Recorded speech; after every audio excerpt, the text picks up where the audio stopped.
A New England Christian family in the 1600s make a life for themselves on the outskirts of their local village and become preyed upon by an evil force in the woods. Robert Edgers has already proven to be one of the most creatively prolific and thoroughly attentive directors. His dialogue feels convincingly accurate to his selected time periods and folklore, in addition to the costumes, settings, and encroaching fears.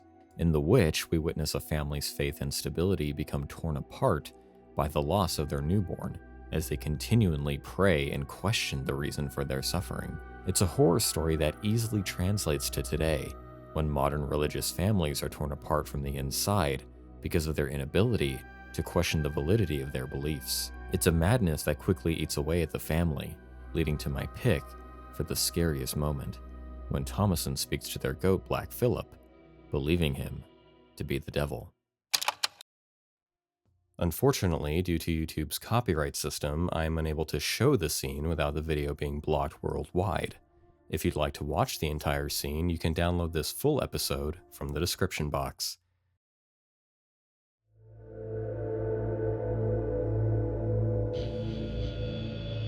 An overworked police detective and psychologist must solve the mystery of a serial killer who carves an X into the neck of his victims.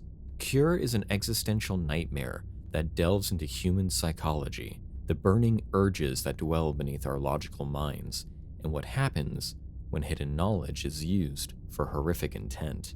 The pacing is a slow burn, but anyone who has a taste for the intrigue of murder investigations will get sucked into the looming mystery and motivation of the murders. The revelations, once thoroughly acknowledged and reflected on, begin to get under your skin and make you have second thoughts about the people around you in daily life. The score and sound design are akin to Akira Yamaoka's work on the Silent Hill series, where eerie drones and mundane industrial sounds constantly permeate the scenes amidst the silence. Normally, this would just be considered poor sound recording, but it's so naturally effective that it eventually drives you mad, trying to identify the source.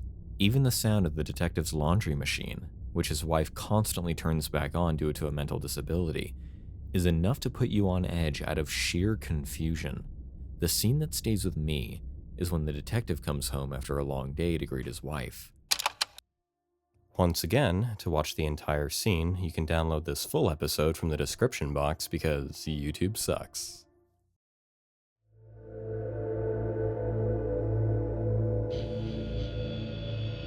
What starts as a loop of a cozy fireplace transforms into a dark comedy about the horrors of Airbnbs and the echoes of past tragedies. I'm still baffled when amazing work like this is dropped with no advertisement and no publicity. Very much in keeping with Adult Swim's style, where word of mouth is one of the only ways that this movie will be seen, in which case, I will gladly elucidate. What starts as an impressive execution of filming a living room fireplace and letting the scene play out in one shot eventually becomes increasingly bizarre and horrific. The characters feel like they've been plucked straight from the reality of 20 and 30-somethings who need side gigs for income, who go with the flow of the universe, and other stereotypes that have plagued the current generation. But you can't help but care about them as their world starts to drastically change and the threat reaches absurd levels. But even amidst the surreal comedy, there are genuine terrifying moments that make me curl up into a ball, and that tends to happen when you take something from everyday life and warp it into something to be afraid of. In this case, a fireplace, which is revealed to be a literal fireplace. Once again, to watch the entire scene, you can download this full episode from the description box because YouTube sucks.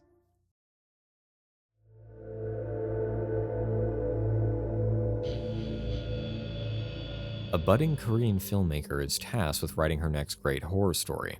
When she hears of a rumor about the scariest short film ever made, supposedly directed by a ghost, she desperately hunts the film down in the hopes that she can use it for her own needs. The protagonist is an aspiring filmmaker whose only desire is to make the best film she's capable of making, going so far as to risk her own life to uncover the mystery of this cursed short film. It's a darkly inspired motivation that I can kinda get behind and was completely invested in. Her journey naturally leads to dangerous consequences and effective scares. There's a scene in particular where she enters an abandoned movie theater and a movie starts playing on the screen.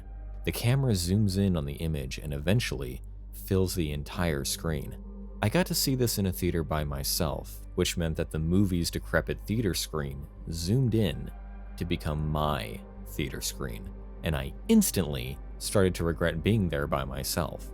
And the scariest moment that only made that feeling worse was when Mi Young checks on a noise in her bathroom. Once again, to watch the entire scene, you can download this full episode from the description box because YouTube sucks.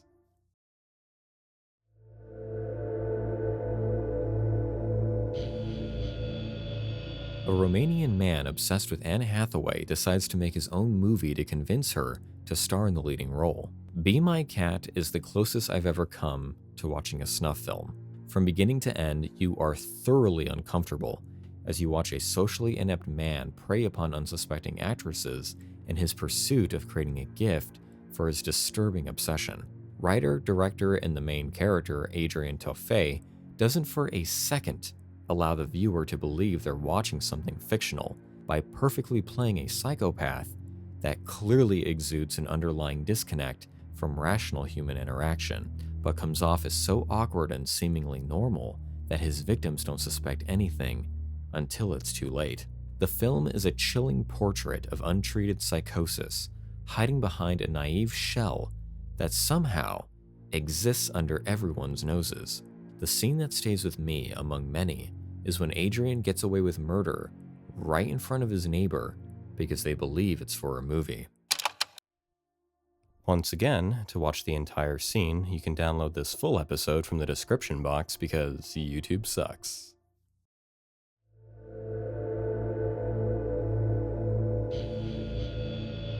Freddy Krueger returns to stalk a whole new set of teens, each with their own distinct talents and abilities that they'll have to use to fight against him. The Nightmare on Elm Street franchise has always been one of the more unique horror series due to its use of dream logic. 4 is one of my favorites because of the music, the beautiful use of color and visuals, and the final girl Alice who just kicks ass on all levels. I love the story of how Finnish director Renny Harlin was this up-and-comer who moved to LA, hoping to make it in the business. Then New Line producer Bob Shea gave him a shot, and he knocked it out of the park with visual flair. By the way, huge shout out to Lisa Wilcox for having one of my dreams come true. I was helping a friend and he was going to opening a theater in Vegas, and he has the real deal projection, like actual film. Yes, and he was trying to teach me. I'm like, nope, no, it is so hard. Yeah. The wrapping around and this, and be sure to don't do that because you'll burn the $100,000 film. It's intimidating. I'm like, this is way too much. The scene that stays with me is when Debbie gets killed off in a dream. I don't believe in you. I believe in you.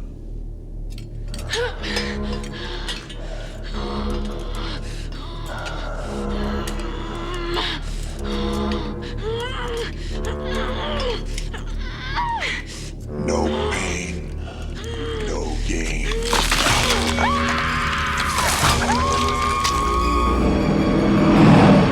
He's going after Debbie. I gotta stop him.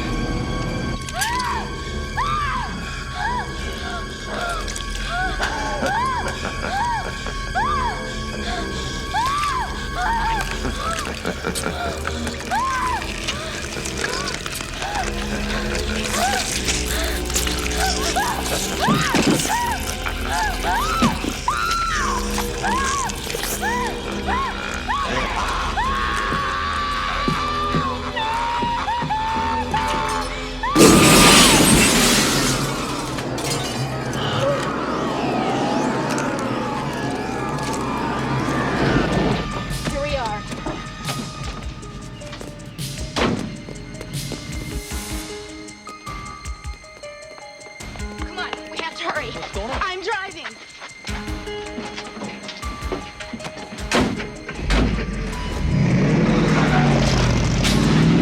He's going after Debbie. I gotta stop him. You know, I get the weirdest feeling we've done this before.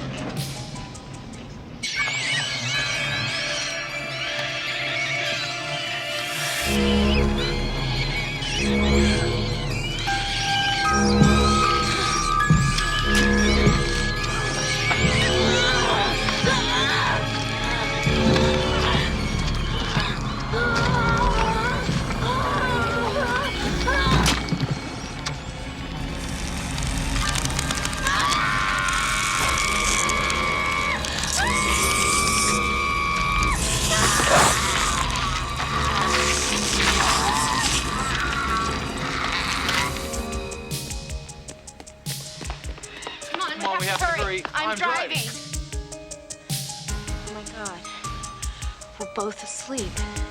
He's got us going in circles. We gotta go!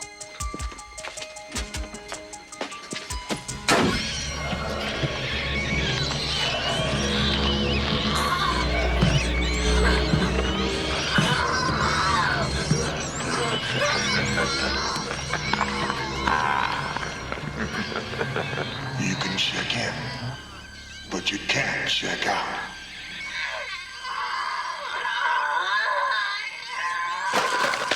It's a scene that even as I edit this, it's hard to watch again. Some people might find Freddy's kills funny, but the idea of a young girl slowly becoming a cockroach and being crushed to death is just... ugh.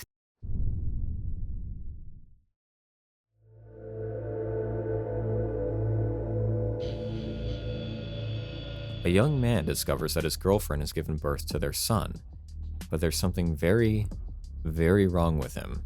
Eraserhead is infamous as one of the most iconic Midnight Circuit films and one of David Lynch's personal masterpieces. His films are frightening, dreamlike, mesmerizing, and contain subconscious imagery that is hard to forget. My personal favorite of his works is Twin Peaks, and to be honest, I was going to put Fire Walk with Me on this list, but the moments that happen in that movie are not something that I want to edit. But for Eraserhead, it's a disturbing yet darkly comedic look at the anxieties of fatherhood and the decay of industrialization that came from Lynch's personal experiences as a young father. The baby creature thing is just 24/7 revolting, and to this day, Lynch has not explained how they achieved its effects. The moment that stays with me is when Henry decides to help his ailing son and take a closer look at his body.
A Hollywood horse trainer and his estranged sister fall on hard times just as they encounter a UFO that may be far more dangerous than it appears. Nope is a kind of sci-fi horror that I feel is incredibly selective in regards to how viewers will be affected by it. Some reviewers couldn't see the appeal in what the film considered scary, but for me, I was already terrified within the first 2 minutes because of my personal fear of monkeys and the fact that they are capable of murder. But aside from that phobia, the film sends chills down my spine as it takes simplistic aspects of life and mutates them into fears once you return to reality. Whether it's wide open spaces, clouds, looking at the sky, or just plain fear of the unknown, represented by the ominous UFO that consumes anything it comes across. The visual of something featureless and absolutely gigantic, not making a single sound as it moves, is enough to make me tense up in my seat. Nope feels like a sci-fi movie from the 50s that has been given a caring and thoughtful touch with its camera work, color choices, and standout imagery. But as someone who has always had an optimistic view on extraterrestrial life, yeah, fuck that, I don't want to go outside. The reason why, and my scariest moment, is when the UFO is summoned for a waiting audience, and we see exactly what happens when someone gets abducted. Welcome to the Star Lasso Experience, only at Jupiter's Claim. Please remember to avoid using your cell phones or any flash photography during the event. Bear with us now. Trained animals can be unpredictable.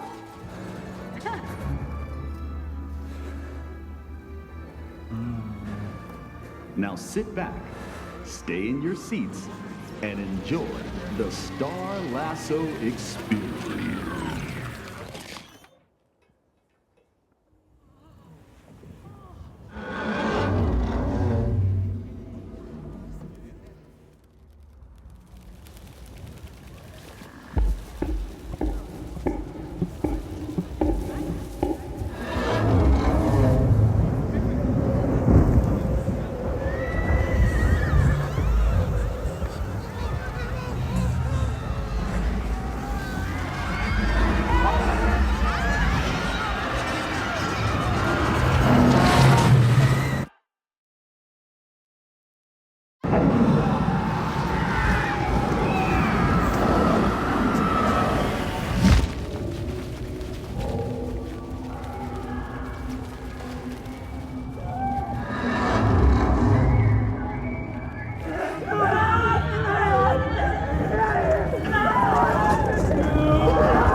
On the surface, someone might be thinking, oh, they get eaten, whatever. But it's the implications that make it so much worse. All of the people in the audience, including children and a woman who survived being maimed by a monkey when she was a child, are now trapped inside the suffocating interior of this monster. And you can still hear the echoes of their screams as it flies across the countryside as they wait to be digested. Jordan Peele took a concept that has long been parodied and debunked and found a way to turn it into an emotionless predator.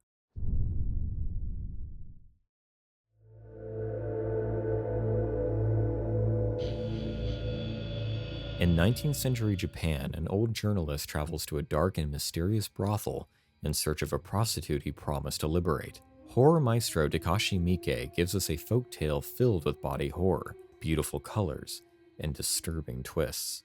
Miike described this story as one that could have been told before the horror genre was around, more like a kaidan. And in this regard, he's absolutely correct, as it's a chilling tale that could easily be told around a campfire.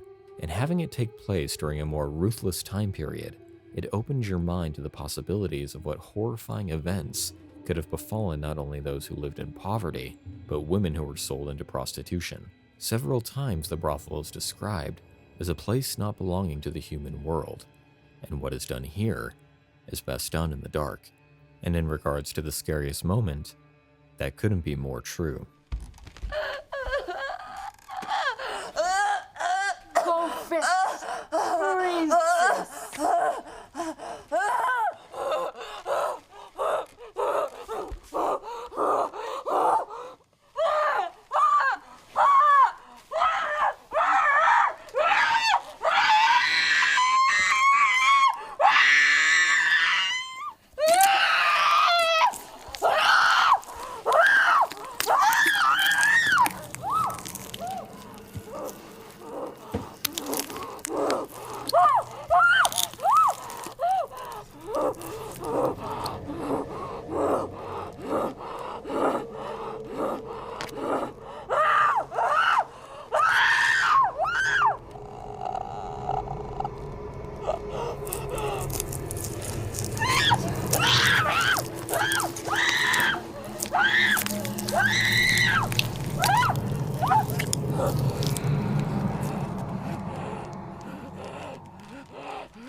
When a deadly virus is unleashed inside an underground research facility, a team of mercenaries and a handful of amnesiac agents are sent in to investigate the outbreak.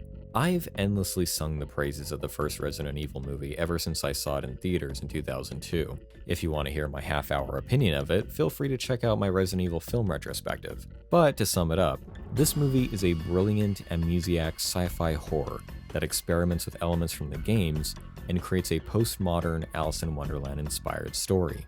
The music by Marco Beltrami and Marilyn Manson is one of the best horror scores ever made, as they not only played around with music, but sound design in order to create unnatural sounds and elements that embody the contaminated and infectious atmosphere.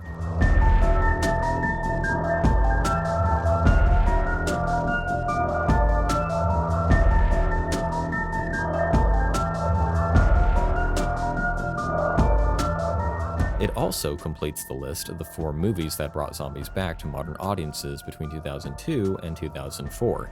And because the film series had yet to become a blockbuster franchise, Paul W.S. Anderson had to work with a limited budget and interior sets, which naturally bred creative production design and choices, instead of what the series eventually turned into. But without going on a rant, the first film stands on its own as a stylish and atmospheric horror film that goes beyond just another zombie flick. There's corporate conspiracy, classified mystery, and the realistic dangers of a doomsday viral outbreak. The moment that stays with me is when unnamed protagonist Alice is the only survivor left from the hive, but she awakens to a whole new nightmare. Once again, to watch the entire scene, you can download this full episode from the description box because YouTube sucks. P.S. If anyone can refer me to the Nebula Network as a recommendation, that would be great.